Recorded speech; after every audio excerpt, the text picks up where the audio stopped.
All right, well, yeah, thanks to everyone so much for coming, and thanks so much to Natalie and to Brandy and to Nancy for all the organizing. This is really fun for me to get to come here. This is my first time in Houston, and I live in Minnesota now, where it's currently, last I checked on my phone, I think -7 degrees Fahrenheit. So this is like a very special thing for me to be here. Thank you for giving me refuge from the frozen tundra that is my state. So yeah, thanks so much for the introduction. I want to say, can you raise your hand if you know the people at the table that you're sitting at, if you know the folks around you? Okay, some. Can you take like 1 minute to just introduce yourself to the folks? I'm going to ask you to like chat with them a little bit later on. So just like say hello, say what you're planning to study if you're a student.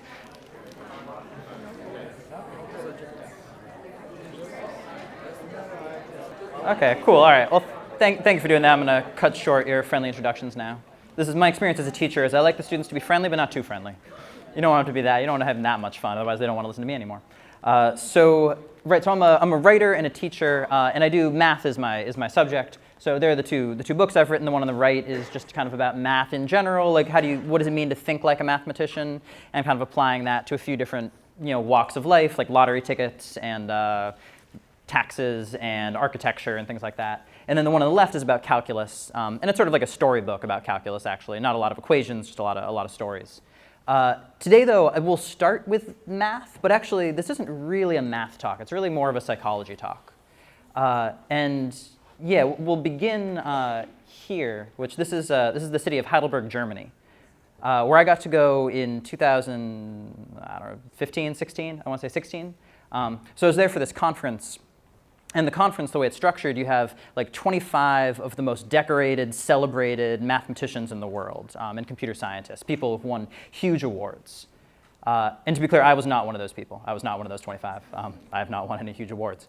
There were also, though, 200 young researchers, so like people just starting out these very promising careers in math and computer science. And to be clear again, I was also not one of those people. I was a blogger, so I was there at the time. I was teaching high school. I had this blog. I hadn't gotten the book deal yet, hadn't written any books. So I was just there. They invited a few people who kind of blog and write about math to come cover the conference, and I got to go there as a blogger. And while there, I got the chance to be in a room with this guy, Andrew Wiles. Can raise your hand if you are familiar with the name Andrew Wiles? Resounding, yeah, that's right. So this is probably the most famous mathematician in the world, which says something about how famous the most famous mathematician in the world is. Like, room of 100 people, you got like 3% name recognition. Okay, that's fine. Raise your hand if you've heard of Selena Gomez. Okay, yeah, fair. No, to be fair, her music is much better than his. So anyways, Andrew Wiles, maybe his name may look more familiar if I give his full name, Sir Andrew Wiles. The guy's a knight, which is pretty cool. That's like the Queen says, you've done something so cool that now you get to be a knight. Anyway, so what did he do? Let me tell you what how did he get to be Sir Andrew Wiles? So we start with this old book.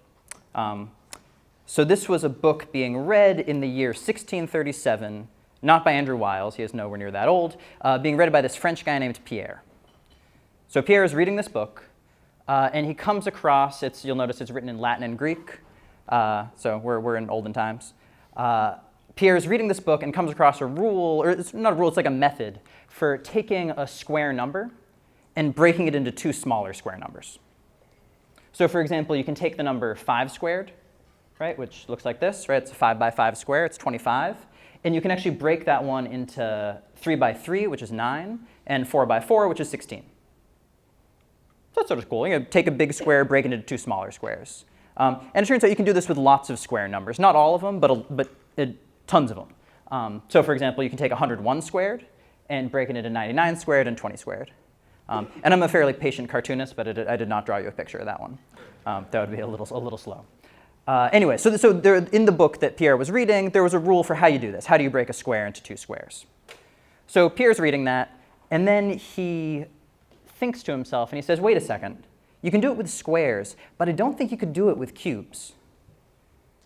Or with fourth powers or fifth powers. And so he writes, this is like not the exact copy, but the same edition of the book he had. And he writes in the margin, he's like, it is impossible to separate a cube into two cubes, or a fourth power into two fourth powers, or in general any power. Anyway, he talked in long, old-timey sentences. Any power higher than the second into two like powers. What he's saying is you can't take a cube number and split into two cubes. So you can't take 9 cubed, which is, everybody's memorized their cubes, right? 9 cubed, anybody? 729, obviously. You can't quite split it into 6 cubed and 8 cubed. That's actually one off. It's really close. 6 cubed is 216, 8 cubed is 512. And for all you know, I just made up those numbers. That could be totally nonsense. Anyway, no, those are the right numbers. Anyway, they don't quite add up. It's one off. It's close, but it's not quite right. And you can do that similarly here. That equation, it's not quite an equation. It's one off. And this is another one that's just one off. It's so close. It's heartbreaking. But you can't quite do it. And so Pierre is like, you know what? It's not just these examples that don't work. You can't split a cube into 2 cubes. But in math, you're not supposed to just say things like that. You have to prove them. Right? If you're a teacher like me, you just get to say things and make kids write in their notebook. But if you're actually, trying to convince people and not just bully them into writing it down, you've got to give a proof. Right? You've got to give an argument why you know this is true. And this is where Pierre got a little cute. He said, I have discovered, whoa. Clicked way too many. All right. He said, I have discovered a truly marvelous proof of this, which this is just a little too narrow, can't quite fit the proof in the margin. I could persuade you. I've got a proof. Don't worry about it. It's just too small. I would write it down for you, but if you check in with me later. I'll fill you in. And so I've got another historical document here of Pierre. This is his mathematical report card. B+, which is harsh. He's actually Pierre de Fermat, one of the great mathematicians of all time. B+, though, because insightful problem solver, but does not show his work. Skip steps. It's tough breaks, but you got to do it. Anyway, so he writes this down, and it turns out he never gets around to writing down a proof. He probably didn't really have one. And then some time goes by, and kind of a lot of time. It's not the problem is literally what I just told you. You can explain it in 2 slides. And yet, this is 1637, and a few decades later, you get calculus. That doesn't solve the problem. The piano is invented, the USA forms, the Industrial Revolution happens, we develop light bulbs, we land people on the moon. People are literally walking around on the moon, and nobody knows how to give the proof of this thing that Pierre said in 1637. So hard problem, right? We'll get to the state of being stuck. We, as a human species, were stuck on this problem for an awful long time. And then finally, in 1995, just soon after the invention of the World Wide Web, we get a proof. And it's 200 pages long.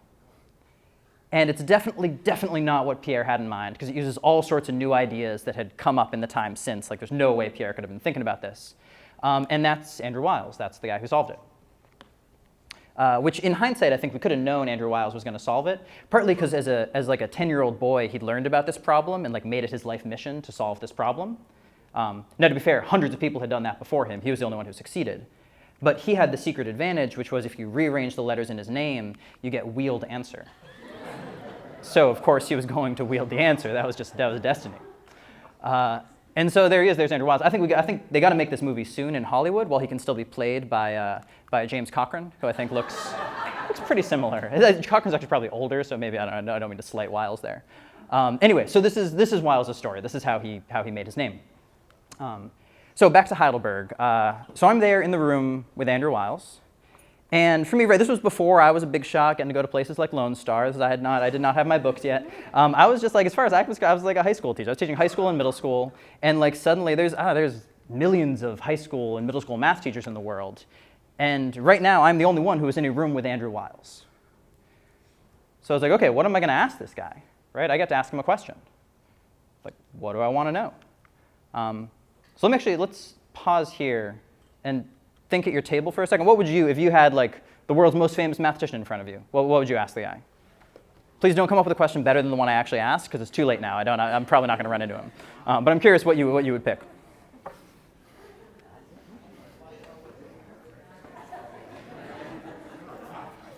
Any ideas? Mine is why. Why? Yeah, why do you do it? Yeah, that's a good question. Yeah, yeah. What would you ask him? Any ideas? I said, how'd you solve it? How'd you do it? Yeah, fair. He said, why are you doing it? Yeah, someone over there was saying that too. Yeah, that's fair. And it is. What question are we asking? You calculate what came first, the chicken or the egg. Okay, yeah, that's fair. That's fair. Right, that'd be right. If anybody knows, it should be this guy. Any ideas? What would you guys ask? Why math? Why math? Yeah, why are you doing it? Yeah, that's fair. Yeah, fair. They took our Is that what you were saying too? All right. All right. I'm hearing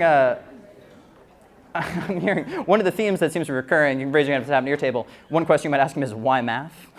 Like, why do you do math? That's a totally valid question. I get that sometimes as a math teacher. Yeah, that's a fair question. Yeah, and there's a lot of interesting questions. I heard some interesting possibilities out there.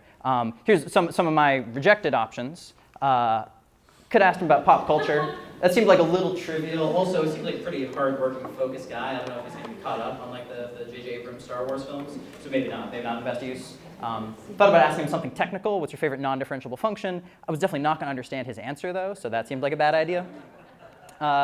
This was when like the Hunger Games movies were coming out, so I thought about like that would be a fun question. On the other hand, I like reflected. It's a little rude maybe to ask, what would you do if you had to kill your colleagues? Not the most politic question for like an esteemed knight of the realm. And then I could have just been, this almost came out of my mouth, just like, whoa, hey, Andrew Wiles, good to see you. But that's not a question. That's not helpful. So this is what I wound up asking him was, you've been able to speak to an unusually wide audience for a research mathematician. Like, I know a lot of mathematicians, nobody is really that excited to hear from them. They respect the mathematicians, but nobody's, like, mathematicians don't get to go on television. They don't get to go on the radio. Like, mathematicians do not have a big audience usually to speak to, but Andrew Wiles does, bigger than most, maybe bigger than anybody else. And so what is it when you're talking to that big audience, what are the themes you try to emphasize? Right? Like, for people who have natural questions like why math and what's the point and like what's it all about, what is it that you try to tell them? And he could have said a lot of things, right? I've heard him speak about the beauty of math. That for him, mathematics is really beautiful. It's this landscape that you're exploring, and that's a really cool theme. He could have talked about that. That's not what he said. He didn't talk about that. He could have talked about collaboration, because although he did his work very much in solitude, he built on the work of so many thousands of people that had come before. So he could have talked about how nobody really achieves anything alone, and we're all building on each other's ideas. And I've heard him say that before, too, but that isn't what he said in response to my question. And he could have talked about, so many curiosity and how that drives us. He didn't want to talk about that. What he said can actually be boiled down to basically 6 words, which is accepting the state of being stuck. For him, that's mathematics right there. That's the essence of mathematics, and that's what's kind of missing in all our big cultural conversations about math, is that a lot of the time you spend stuck.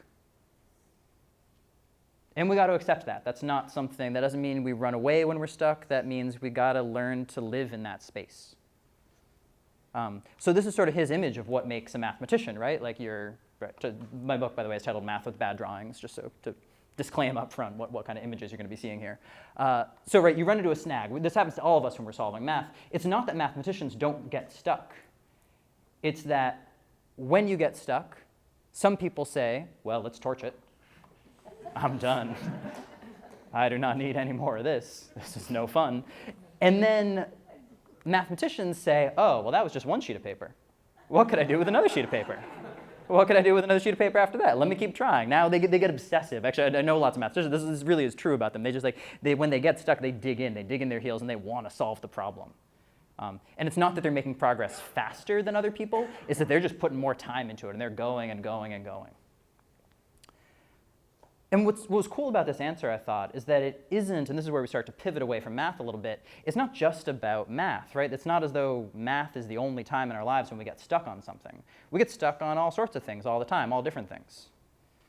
And when you're stuck, I don't know if this is your experience, but my experience is I feel like there's a little bit of a demon on my shoulder, being like, go to Netflix. There's Netflix out there. You don't need to be doing this, whatever you're doing. Like, Netflix exists. Go watch Netflix. And then there's like maybe an angel on the other shoulder saying, be patient. The demon talks a lot louder, I find. And Netflix is really good, so it gets distracting. So to me, this happens, right, again, occasionally with math, but I don't know, I'm a writer too. This happens with my writing. This happens with a lot of things in my life. So I want to take a quick poll, actually. So just think back to times you've been stuck and see, you just raise your hand if you've been stuck on one of these, if you remember. So raise your hand if you remember being stuck on a math problem at some point. Yeah, that's fair, right. Right, this is also, we do require everyone to take like 10, 12 years of mathematics, so there's definitely at some point they're going to get stuck. What about on like a puzzle or a game? Are you doing a Sudoku or a crowd or playing Scrabble? Sure, yeah, right, easy to get stuck. What about on something you were writing, whether it's an essay or, yeah, okay, all right. Right, easy to get stuck on writing, just can't, what's the next sentence? You don't know. What about you're reading something and it's like your eyes are bouncing off the paragraph and you just can't keep going? Okay, fair. What about something seemingly simple, just like a life task or a chore? For me, this was, I just went to the dentist recently and they were like, when was your last appointment? I was like, let's say 2014, maybe. I just like, I'd always been on my list, like schedule another dentist appointment. I don't know, I floss, I'm fine. I just let it slide. Anyway, I was very stuck on that for a while. And then last one, what about a big life decision? Something like what career to pursue or what to do about a relationship or, yeah. Okay, so there's most of us saying yes to most of these things. So stuck, definitely, right. I think it's nice that Wiles picked this out because it's not just math where this is happening. So what I want to do in the rest of our time together for the most part is try to give some advice, some guidance, some thoughts on what I know. And my degree is in math and psychology, and I've taught and I've written, and I've seen things in that time that seem to work for getting unstuck. So I'll give a few pieces of advice. But first I want to let you maybe talk to your friendly neighbors. I've vetted everybody in here. Everybody seems pretty friendly. Maybe share a time, and this might be easier in pairs than whole tables, but you can do a whole table if that's easier. Share a time you've been stuck. Could be something really small, something big, something current, something that already happened ages ago. And then think about what was that experience and how did you or how could you have gotten unstuck. So take a couple minutes to talk about that with a neighbor or with a couple neighbors.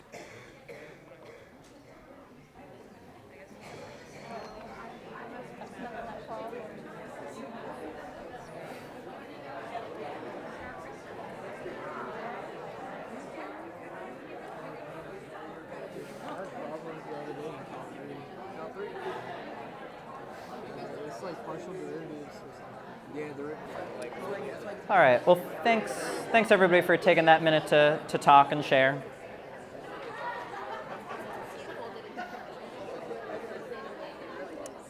Yeah, and so even if you didn't get a chance to finish that conversation, right? I guess that's the nature of being stuck, is that it's sometimes hard to capture the problem briefly. But you can maybe keep that in mind, whatever that was you were thinking of, whatever problem that was, whether it's big or small, maybe keep that in mind as an example to sort of test out these, I'm going to give a few thoughts on what can help sometimes with being stuck. You can see like, oh, would that be relevant for the problem that you had in mind? Or maybe some of them will only be relevant to certain kinds of problems. Anyway, the first one for me is to play around. I think this is something I think about a lot with teaching math, is that in a lot of ways, not always meaning to, but I think we often send the message to students that it's all about the right answer. And the way I phrase this is a lot of my students, I think they worship at the church of the right answer. Where like that is the one you were looking for the right answer. The right answer is what gets you points. The wrong answer doesn't.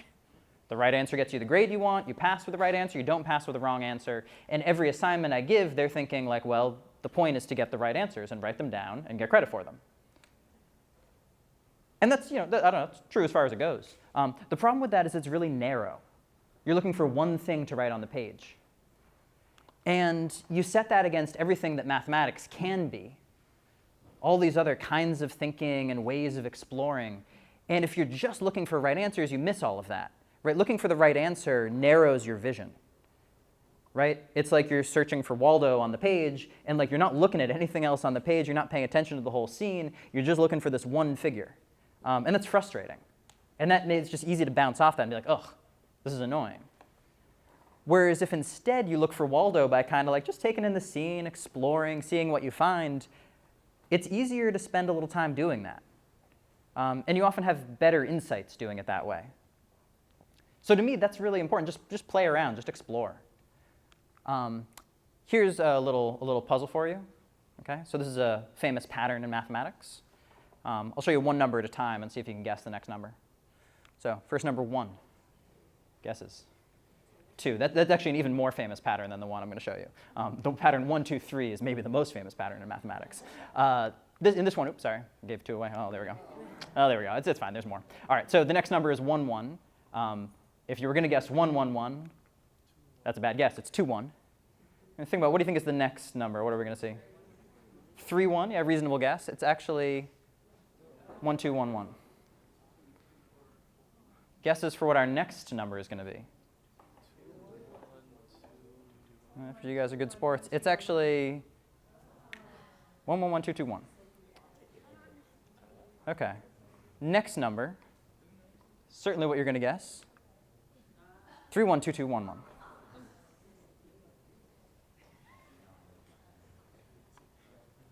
Anybody got guesses? Raise your hand if you're just feeling lost, have no idea what's going on with the pattern.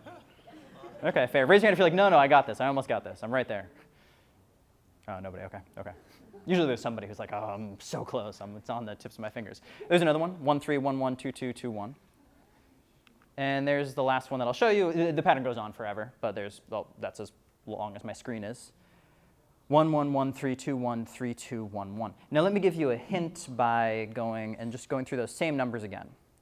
So you look at this, and that's what we see there is a number 1, so that's 1, 1.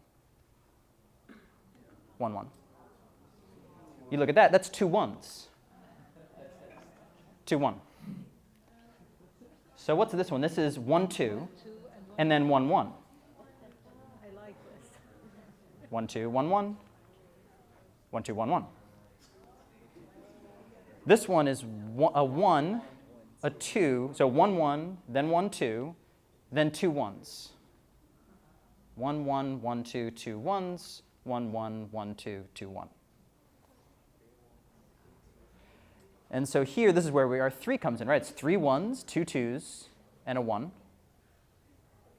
3 1, 2 2, 1 1. And want to try to guess the next one?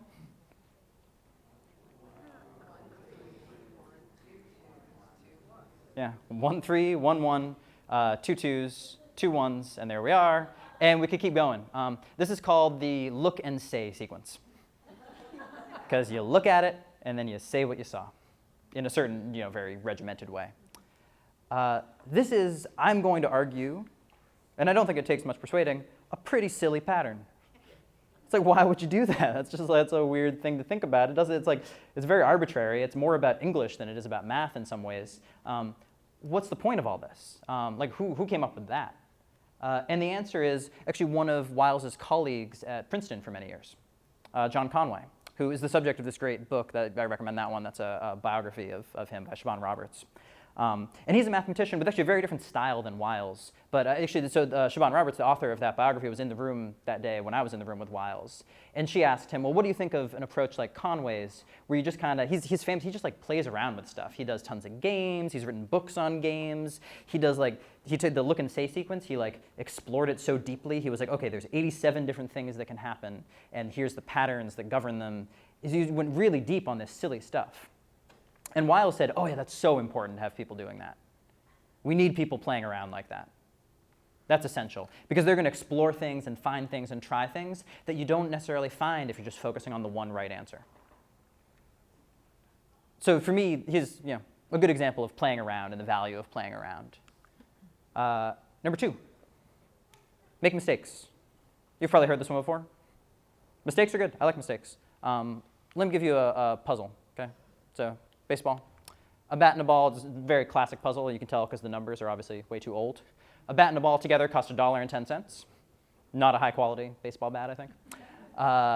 The bat costs exactly $1 more than the ball. So what does each one cost individually? Why don't you think about that and then talk about it real quick at your table.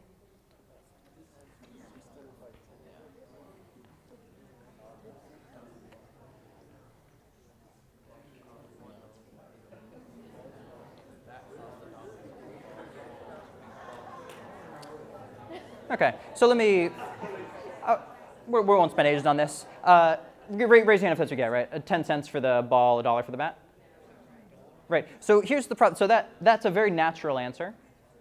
I ran this one, I think, I was showing these slides to my wife, who's a research mathematician, and she's like, oh yeah, first time I saw that was my answer too. Unfortunately, if you think about it, that's only a difference of 90 cents. Feels like the right answer. You're like, oh yeah, $1.10 together, $1 more, it's $1.10. It just feels right. And then you check and you're like, oh no, that didn't work. So let's try again. Give it another shot.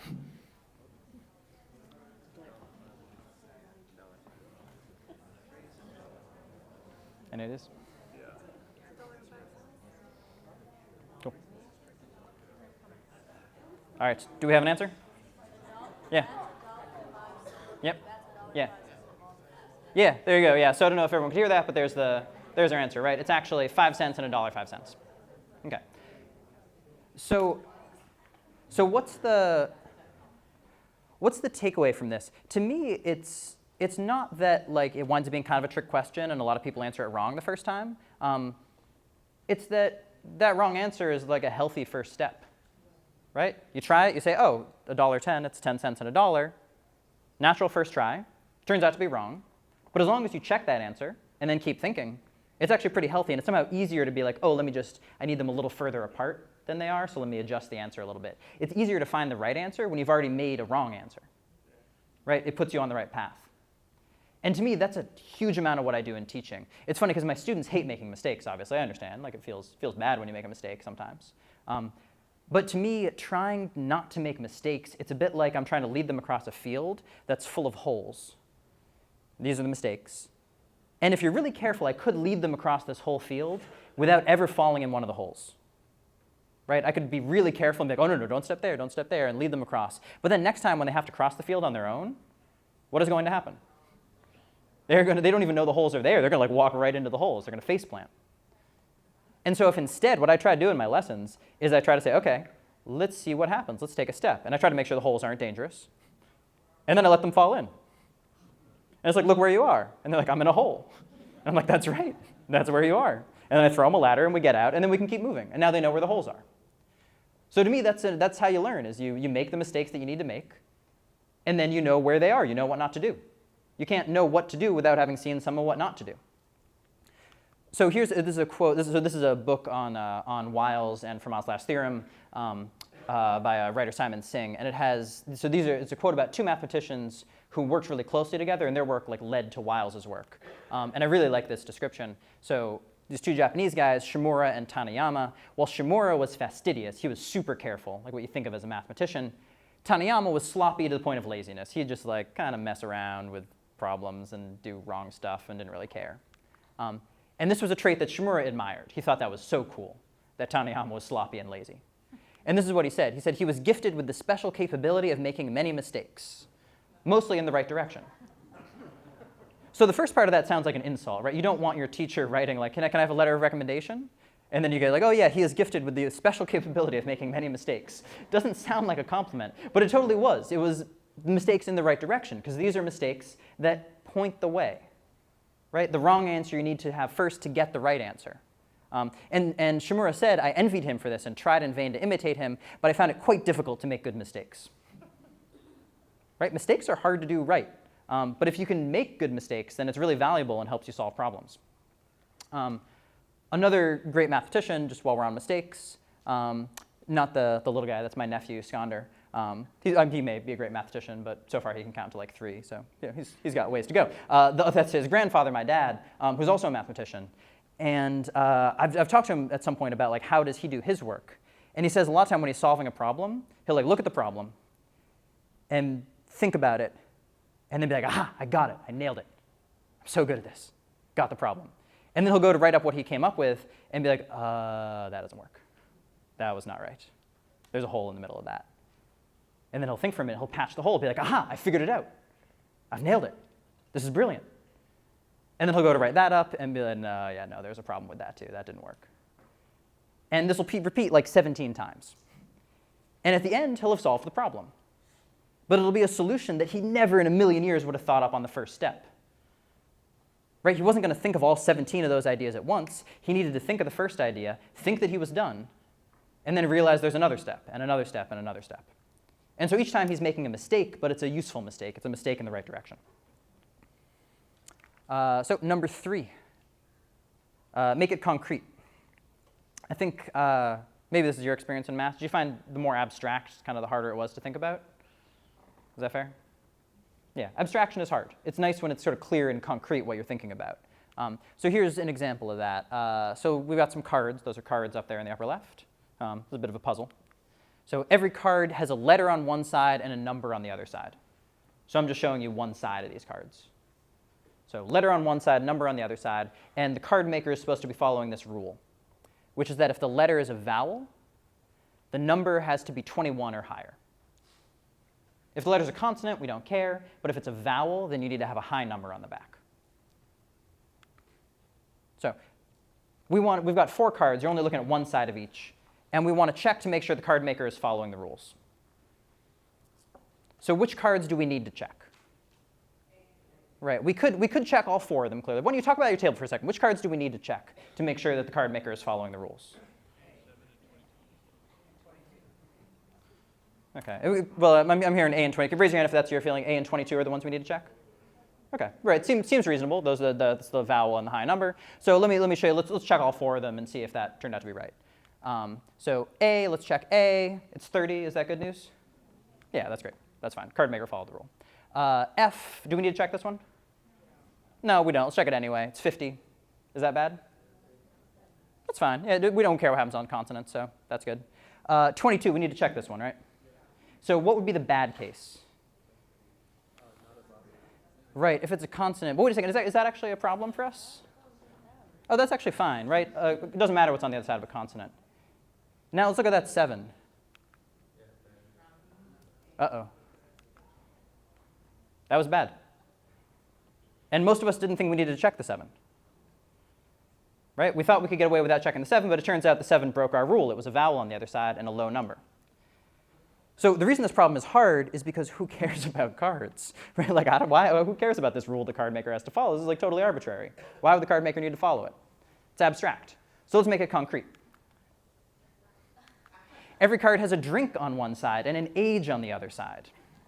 And here's the rule. If the drink has alcohol in it, the age has to be at least 21. So let's think. Which cards do we need to check to see if the card maker, or the bartender in this case, is following the rules? Do we need to check the beer? We definitely do. You don't want to be serving the beer to somebody underage. Do we need to check the soda? Anybody can drink soda. We don't care what the age of that person is. Do we need to check what the 22-year-old is drinking? No, right? 22-year-old can drink whatever they want. Do we need to check what the 7-year-old is drinking? Yes, if they're drinking like a whiskey, then we are in trouble. This bar is going to get shut down because you cannot serve a 7-year-old whiskey. These are exactly the same problem, right? Replace alcohol with vowel and consonant with non-alcoholic drink, right? It's the same problem. Raise your hand if you found the second one a little easier. Yeah, because it's concrete, right? It's something that we have some experience with. And this is my advice. It's definitely true in math. If you're having trouble with something, try to find a concrete example. But I think it's true elsewhere, too. If you're struggling to think about, what should I major in, or what career do I want to pursue, or where should I be trying to move to or live, like, those are really hard in the abstract. Those are big questions. You try to make them concrete. Try to say, OK, well, let me talk to somebody. If I'm thinking about accounting, let me talk to an accountant. What's your day like? Right? What do you do on a Monday? What do you do on a Tuesday? Do you get vacations? What's that like? If you're comparing things, make it really concrete. It's very hard for us to think in the abstract. It's much easier when you've got specifics. So I think for almost any kind of problem, making it more concrete, especially in math, but really for anything, helps. Cool. Yeah, and here's another one, which, and I want to be careful with this one. Piece of advice number 4, don't stop working right away. If you stop working the second you get stuck, that is not such a good idea, because then you're not going to get anywhere. But this is a book I really like that's a collection of essays or journalism about mathematics and people working on new mathematical problems. And I just picked out some phrases about like the moment when a mathematician made a discovery. So see if you can notice a trend in these, in the phrase of when did the mathematician make a discovery. During a half-hour lull in his friend's backyard before leaving for a concert. That was Yitang Zhang when he solved the twin primes conjecture. As he was brushing his teeth on the morning of July 17th, 2014, there's a guy, Thomas Royen, who solved this decades-old problem. One afternoon, as he waited for his son to get out of piano lesson, this is Terry Tao, who solved some important problems. This is Manju Bhalgarva. He often turns to the tabla. It's an Indian drum. He's a great drummer when he is stuck on a math problem, and vice versa. When I go back, my mind is cleared. Martin Heirer was riding the train on his way to meet with his collaborator on the project. Anybody notice a pattern here? Yeah, they're not thinking about math, right? They're not working. And yet this is when they're solving their problems. This is another one from Heirer while he was walking back from the common room of the Warwick Math Department back to his office and thinking about nothing in particular. Right? When are they solving the problems is when they're not trying to solve problems. Sort of weird, right? And it's not always true. Sometimes you solve problems when you're trying to solve them. But this happens surprisingly often. Psychologists call this the incubation effect, which is you work really, really hard. You try 5 things. None of them work. And then you stop, right? And now this problem is all in your head. Your head is full of this problem. And so even as you're doing something else, even as you're making dinner, or brushing your teeth, or waiting for your son to get out of his piano lesson, the back of your mind is still working on this problem. And that's very cool. You can set, by working hard for a little while, you can get the wheels turning. And then once the wheels are turning, you can actually take a step away, and those wheels will keep turning. And then you come back, and it's like, oh, actually, I've got new ideas. Sorry about that. I've got new thoughts on this. Another example, not from math. Are we familiar with this guy? You raise your hand if you know who that is. OK, yeah. So this is Paul McCartney. He's a good musician. He was in a band called the Beatles, who were very popular. And one day in probably 63, maybe early 64, he woke up and there was this melody in his head. And he's like, oh, that's cool. That's like an old jazz song, right? Where can I place that from? Is that like a Billie Holiday? Who sings that one? And he sang it for a few people, and none of them recognized it. And they're like, no, I don't know where that song's from, Paul. You must have come up with that. And so it wound up on their next album, and that song is called Yesterday. And it's like one of the most beautiful songs that Paul McCartney wrote out of hundreds and hundreds. And the point of that isn't that Paul McCartney is like such a musical genius. He comes up with enormous songs in his sleep, although he is and he does. The point is that he'd been working so hard writing songs for years at that point. Right? He was living music. The Beatles were cranking out albums, right? They were doing an album every 6 months. And he was always thinking about songwriting. So those wheels were always turning. And he goes to sleep, and the wheels are still turning. And he wakes up, and look, the machine has cranked out like one of the most famous pop songs of all time. So you can't, I'm not promising that when you go to sleep tonight, you'll wake up and there will be one of the best pop songs ever waiting there for you. But if you want to be a good songwriter and you want to come up with songs in your sleep, the first step is to work really hard on it. And then the second step is to get some sleep. Last one in this brings us back, right, keep working. So you do not want to give up on problems. Incubation effect is great. You pause for a little while, and then you keep working. So this is my experience with math. I don't know if this will resonate with you. There's basically 3 kinds of math out there. There's the math I already know, which is boring, and if you make me practice it, I'm going to hate you. I'm going to be mad at you. Right? Like if you give me a worksheet and you're like, all right, 2 plus 3, what is it? 2 plus 5, what's that? What about 2 plus 9? Like I'm going to get frustrated and bored, and I don't want to do it. And then there's the opposite, which is terrifying nonsense. And that's most of the rest of math. If you give me a worksheet being like, all right, Ben, we'll just work on your representation theory. Right? So how would you represent this cyclic group? I'd be like, I don't know what you're saying to me. Don't say that. That's nonsense to me, right? Like if I practice more, maybe I would learn what that means, but I don't know what that means yet, so it's just nonsense. And then there's this tiny little sliver in the middle, which is what you're just making sense of. And this is kind of why being stuck is so hard, because it's easy to slip either back into the boring stuff that you feel like I already know that, or to slip into the stuff that's too hard, and then you feel lost. And so to be good at being stuck, you've got to find your way to that little sliver that's possible to make sense of right now. This is a quote I like from Wiles, maybe his most famous quote, actually. He was describing the process of solving that problem. This probably took him 7 years to solve, this Fermat's last theorem. Yeah, 7, maybe kind of 9 years. So the way he described it, he has this metaphor where basically it's like you walk into the first room of a mansion, and it's dark. Okay, the mansion is completely dark. And you stumble around, bumping into the furniture, and very gradually you learn where the furniture is. And then you get to the other side of the room, and it takes 6 months, and you turn on the light, and now you can see the whole room. You can see where you're like, oh, that's what I was bumping into that whole time. Stupid ottoman. That's what it was. Like, oh, it was a table. That's why I kept knocking things over. And it all makes sense. And then you go into the next room and spend another 6 months in the dark. And then you turn the next light on. And so on and so on. And he did that like 15 times. And that's what it was to solve Fermat's last theorem for him. It was spending 6 months being stuck and stumbling and knocking into furniture and finally getting the solution and being like, ah, I see it. It makes sense. And then continuing on. So last little story. Again, I'll turn to music instead of math, although they're connected in ways. So Keith Jarrett, a great jazz pianist, there was this concert schedule, and this is from Tim Harford's book called Messy, which is a great book. So Keith Jarrett was, for this concert in the German city of Cologne, it had been organized by this 17-year-old who was like really excited to be starting a career in organizing concerts. And they'd agreed on the piano, and they'd sold out 1,400 seats for this midnight concert. And he shows up and he looks at the piano, and it's like not the piano he asked for. It's a terrible piano.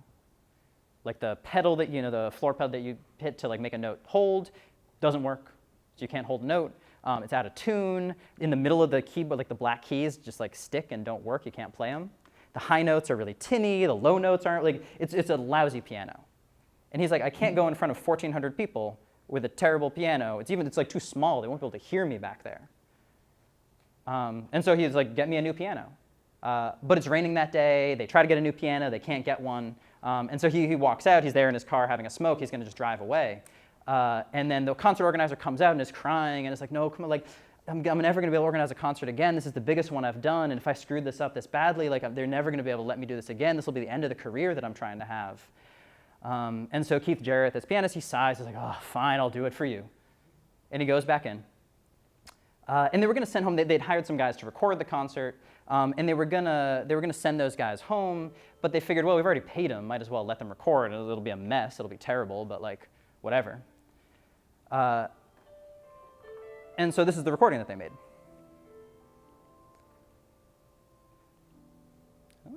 Sounds all right, right? What he did, he had to make a lot of weird adjustments. He had to, he got these kind of low rumbling riffs going on with his left hand on those low notes because he couldn't use the pedal. But then he couldn't just like stick with that. He needed to play loud, right, for them to hear him in the back. So he couldn't just kind of fall into a groove. He needed to like pound the keys and make it loud. And it was everyone who was there describes it as just this magical concert. And the album came out, and it's the best-selling solo piano album of all time. It sold like 3.5, 4 million copies. Best-selling solo jazz album of all time.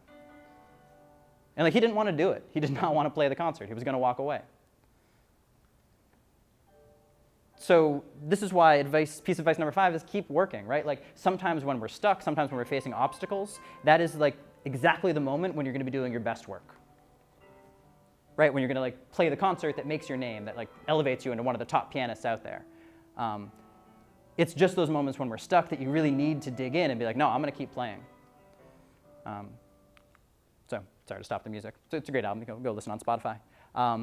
Right, being stuck means that you don't know where to go. Right, that's what it is to be stuck. But it doesn't mean you can't go anywhere. It doesn't mean you're immobilized.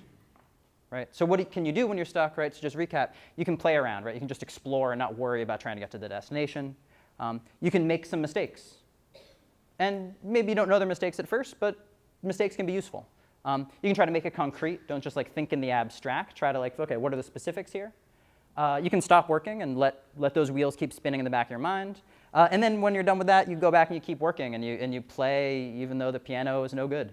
And you just keep playing. So, yeah, thank you for listening.